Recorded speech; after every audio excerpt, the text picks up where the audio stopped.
बिस्मिल्लाहिर्रहमानिर्रहीम। अस्सलाम वालेकुम नाज़रीन, आप यूट्यूब चैनल देख रहे हैं। मैं इमरान खान हूँ। कुछ खबरें आपके साथ शेयर करते हैं, लेकिन सबसे पहले जो कमिश्नर था, मैंने इसके बारे में आपसे अर्ज़ किया था, एक कमिश्नर को चंद चढ़ाएगा और वो ऐसा ही लगता है कि हर रोज़ एक नई चीज़ आ जाती है।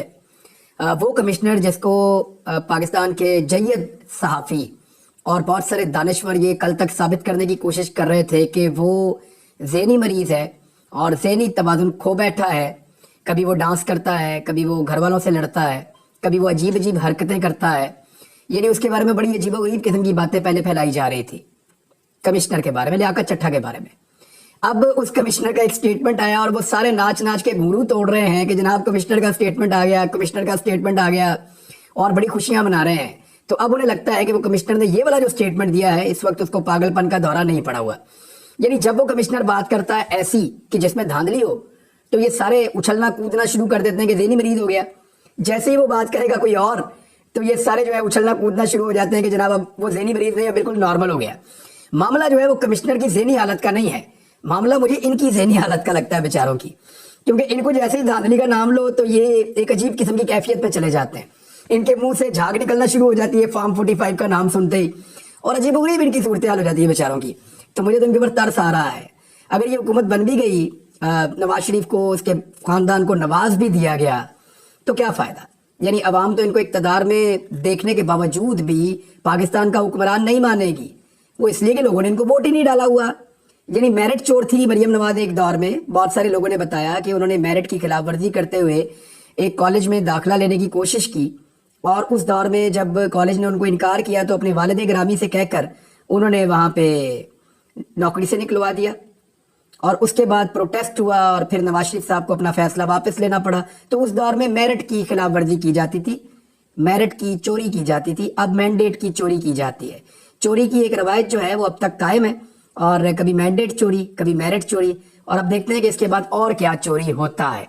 बहरहाल स्टोरी जो है वो हम बात कर रहे थे कमिश्नर की। मरियम नवाज पे बाद में बात करेंगे। उन्होंने कुछ बड़े मज़ाइका के स्टेटमेंट दिए हैं, उनमें से एक आपके सामने आज फिर रखूंगा। साबिक कमिश्नर रावलपिंडी, उन्होंने इंतखाबात में मुबैना धांधली के इल्जामात पर माफ़ी मांग ली। एक स्टेटमेंट उनका 2 सफ़ों का मार्केट में सर्कुलेट कर रहा है। ये वही सहाफ़ी और वही दानिश्वर लेकर आ रहे हैं जो थोड़े दिन पहले कह रहे थे कि ये तो ज़हनी मरीज़ है। और इस वक्त सिर्फ आप ये देख लें स्टेटमेंट सुनने से पहले कि कमिश्नर है कहाँ। देखिए, पहले एक खबर आई थी कि कमिश्नर को शायद गिरफ्तार कर लिया गया है, लियाकत चट्टा को। फिर उसके बाद एक तरदीद भी आई कि लियाकत चट्टा को गिरफ्तार नहीं किया गया। अब लगभग 5 दिन हो गए हैं। मेरी इस्लामाबाद में चंद सहाफ़ियों से बात हुई। मैंने सिद्दीक जान से बात की, साकिब बशीर साहब से बात की, 1-2 और दोस्त हैं उनसे बात की। मैंने उनसे पूछा जी मुझे बताया कि लियाकत चट्टा है किधर। उन्होंने कहा जी नहीं पता कहाँ। ये पुलिस के बाद उन्होंने कहा जी हमें नहीं पता। अपने घर पे है, उन्होंने कहा जी हमें नहीं पता। सहाफ़ियों ने मुझे ये बताया कि इन्होंने कोशिश की उसको ट्रैक करने की, उसको ट्रेस करने की कि एक्चुअली लियाकत चट्टा अभी है कहाँ, लेकिन किसी को भी नहीं पता कि लियाकत चट्टा कहाँ है।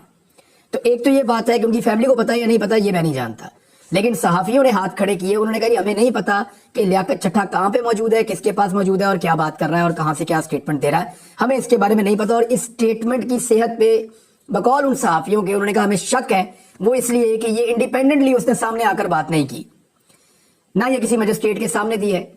जो लीगल स्टेटमेंट होता है वो होता है, यानी इसकी कानूनी हैसियत कोई नहीं है। अगर एक स्टेटमेंट आया है और कहा यह जा रहा है कि जो इलेक्शन कमीशन ने एक कमेटी बनाई थी आला सतही, जिसने ये देखना था कि कमिश्नर के इल्जाम दुरुस्त हैं या गलत हैं, उसने पहले आरओज़ को सुना, फिर करते कराते कमिश्नर का ये स्टेटमेंट सामने आ गया।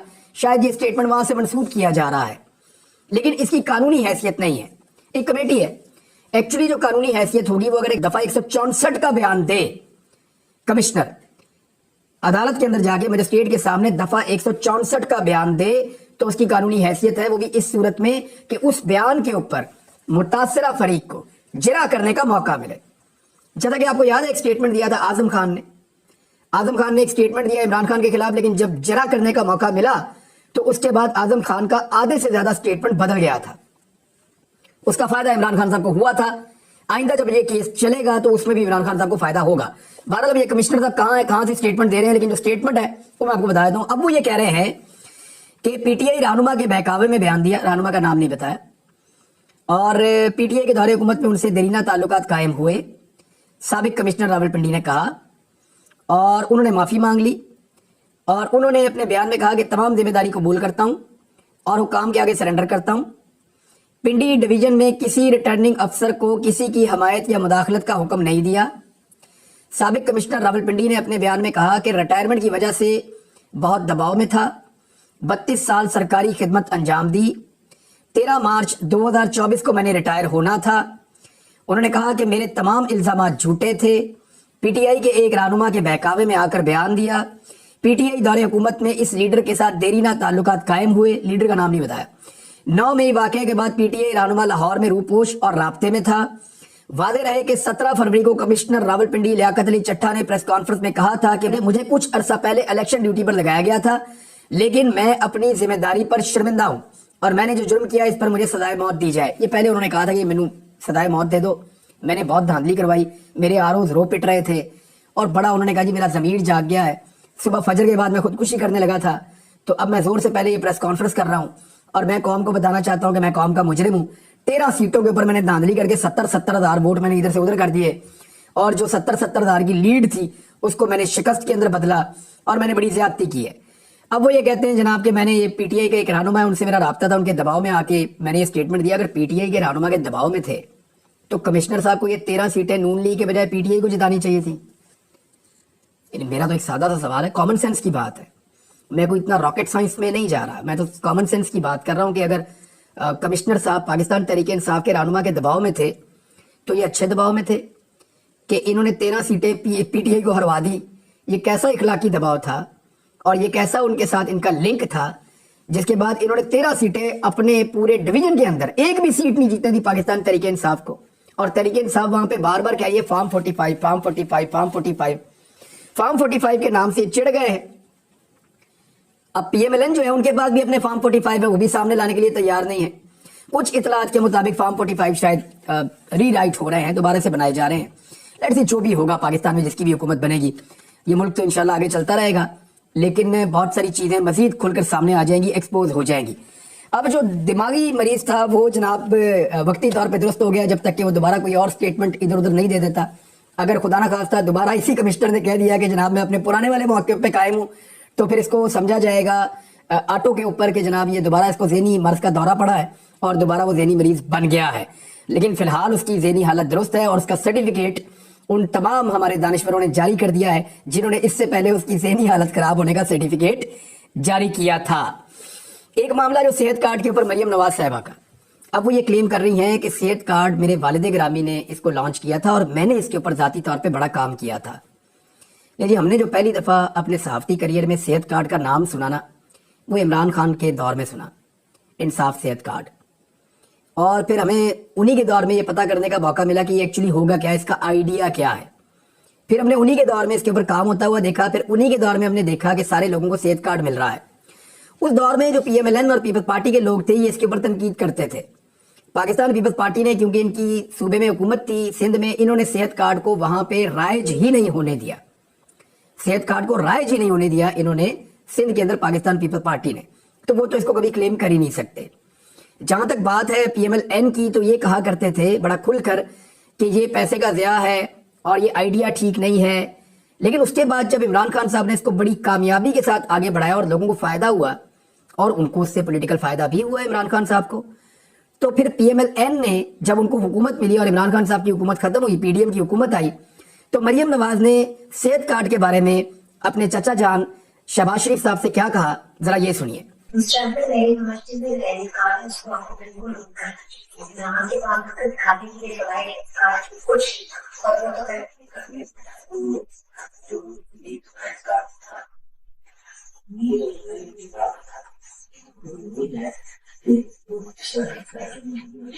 हमने नहीं किया था, फिर आपको याद है हमने तो $102 नीचे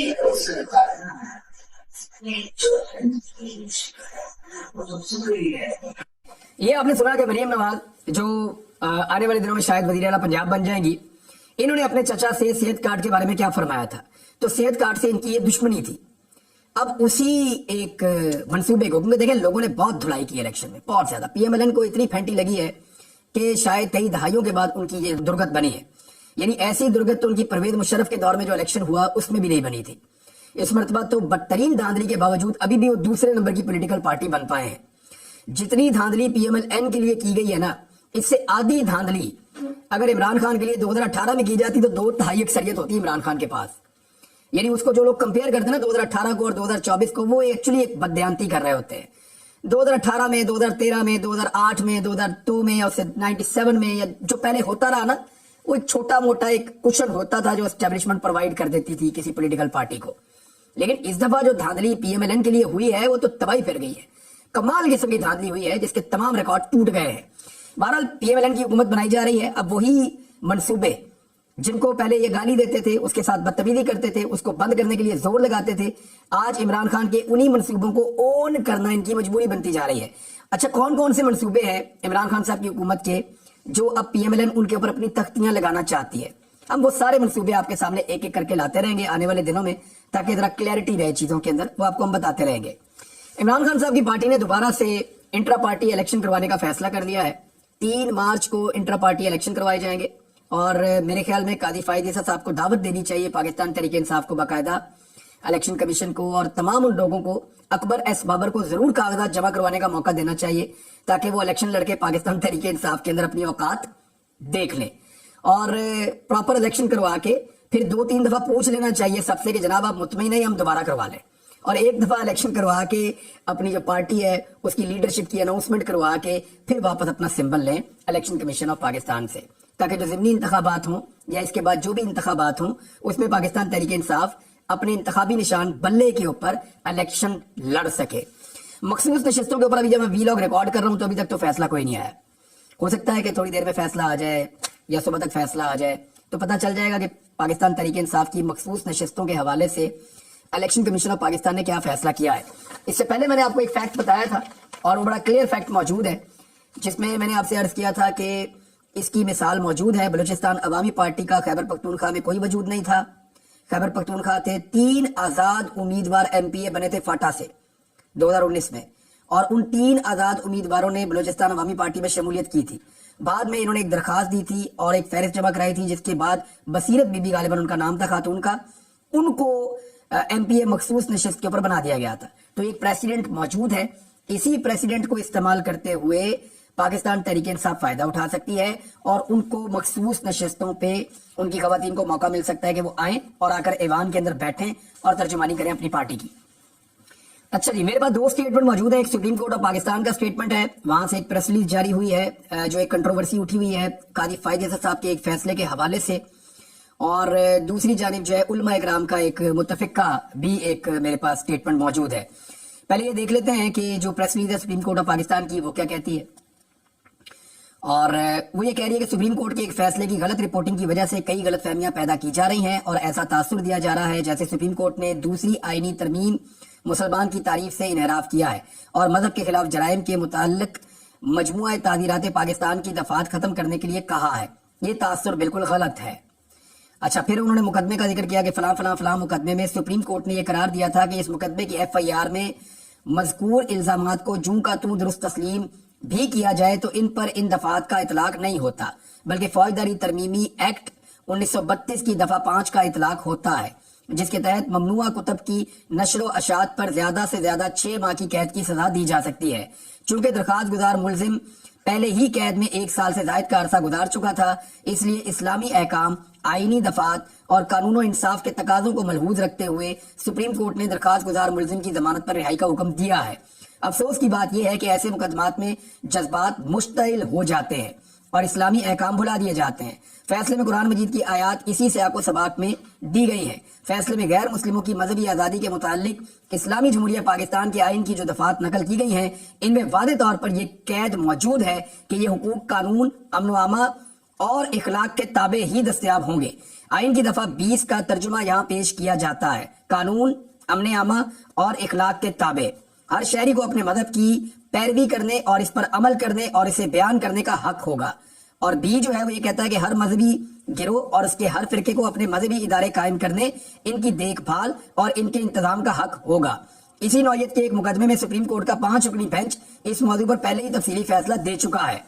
اچھا, ظہیر الدین بنام ریاست 1993 کا اس میں حوالہ دیا گیا ہے, جس سے موجودہ فیصلے میں کوئی انحراف نہیں کیا گیا. یہ تفصیلی ساری بات کرتے ہوئے تو سپریم کورٹ آف پاکستان نے کہا کہ یہ کنفیوژن پھیلایا جا رہا ہے, یا انہوں نے کہا کہ اس کو مس رپورٹ کیا گیا ہے. اور اس میں وہ کہہ رہے ہیں کہ اہل علم کی ذمہ داری ہے کہ سارے معاملے کو جو ہے وہ اس میں کوئی غلطی ہوئی ہے تو اس کی تصحیح کریں، اور اس کے لیے آئینی اور قانونی راستے موجود ہیں۔ چیف جسٹس اور سپریم کورٹ نے کسی کو نظر ثانی ریویو سے نہ پہلے روکا اور نہ اب روکیں گے۔ میرے خیال میں حل بھی اس کا یہ ہے، یہ معاملہ جو ہے وہ جانا چاہیے ریویو کے اندر، کیونکہ علماء کرام کا اس پہ موقف تھوڑا سا مختلف ہے۔ علماء کرام کیا کہہ رہے ہیں، یہ میرے پاس ایک بڑی ڈیٹیل ان کی بھی ایک سٹیٹمنٹ ہے، اور اس میں 500 مفتیان کرام ہیں، ان کا شرعی اعلامیہ ہے جو میں آپ کے سامنے رکھ رہا ہوں۔ اس میں زیادہ میں ڈیٹیل میں نہیں جاتا، مذہبی معاملہ ہے، لیکن میں یہ بتاتا ہوں کہ قاضی فائز عیسیٰ اور مسرت ہلالی کا فیصلہ قرآن و حدیث اور آئین پاکستان کے خلاف ہے، اسے مسترد کرتے ہیں۔ یہ تنظیمات اہل سنت سے وابستہ 500 مفتیان اکرام کا شرعی اعلامیہ ہے، اور اس کے بعد انہوں نے قرآن پاک کا حوالہ بھی بیچ میں لکھا ہے، اور بہت سارے علماء اکرام کے اور مفتیان کے اس کے اندر نام بھی لکھے ہیں۔ تو یہ بڑا ڈیٹیل قسم کا ایک ان کا سٹیٹمنٹ آیا، ایک اعلامیہ آیا علماء اکرام کی جانب سے۔ دیگر علماء اکرام بھی اس پہ بات کر رہے ہیں۔ دیکھیں، اس سے پہلے جو مذہب کارڈ ہے نا، وہ بڑا خوفناک طریقے سے 2022 میں پی ایم ایل این نے اور کچھ اور لوگوں نے استعمال کیا تھا عمران خان کے خلاف۔ آپ کو یاد ہوگا جب ایک مذہب کارڈ استعمال کر کے ان کی جان کو خطرے میں ڈال دیا گیا تھا اور ان پہ گولیاں تک چل گئی تھی، آپ کو اچھی طرح یاد ہوگا۔ اس دور میں بھی میں نے اس کی مخالفت کی تھی، میں آج بھی اس کی مخالفت کرتا ہوں۔ دیکھیں، جب عمران خان کے خلاف مذہب کارڈ استعمال کیا جا رہا تھا تو علماء اکرام نے اس کو سپورٹ نہیں کیا تھا۔ پاکستان کے علماء اکرام نے یا مفتیان اکرام نے اس وقت عمران خان کے خلاف جو ایک پروپیگنڈا جاری تھا اس کے اوپر گو کہ انہوں نے بات نہ کی ہو، لیکن اس کو سپورٹ نہیں کیا تھا، کیونکہ وہ ایک جھوٹا پروپیگنڈا تھا، توہین مذہب کا عمران خان کے خلاف بنایا جا رہا تھا۔ اسی طرح آج بھی میں سپورٹ نہیں کروں گا کسی ایسی چیز کو جس سے کسی کی جان کو خطرے میں ڈال دیا جائے۔ میرے خیال میں پاکستان کے پاس بہترین فورم موجود ہے، اسلامی نظریاتی کونسل کا، علماء اکرام موجود ہے، اور ریویو کی ایک آپشن موجود ہے۔ سپریم کورٹ آف پاکستان کے اندر بھی پنجاب حکومت نے فیصلہ کیا کہ اگر دیکھیں کچھ بھی نہ ہوتا تو پنجاب حکومت یہ فیصلہ نہ کرتی۔ پنجاب حکومت نے بھی فیصلہ کیا کہ ریویو میں جائیں گے، تو پنجاب حکومت جب ریویو میں جائے گی تو علماء اکرام کو سب کو، قاضی صاحب کو چاہیے بلائیں اور بلا کر ان کی رائے سنیں۔ ہو سکتا ہے وہ ایک جج ہے، لیکن ان کا دین کے معاملے میں نالج علماء اکرام سے ناقص ہو سکتا ہے، تو اسلامی نظریاتی کونسل سے رہنمائی بھی لی جا سکتی ہے۔ تو اس مسئلے کو جتنی جلدی حل کریں اتنا بہتر ہے۔ پاکستان میں پہلے ہی بہت سارے مسائل ہیں، اور یہ ایک مذہبی اور حساس نوعیت کا معاملہ ہے۔ اب تک کے لیے اتنا ہی، اپنا خیال رکھیے گا، اپنے چینل کا بھی۔ اللہ حافظ۔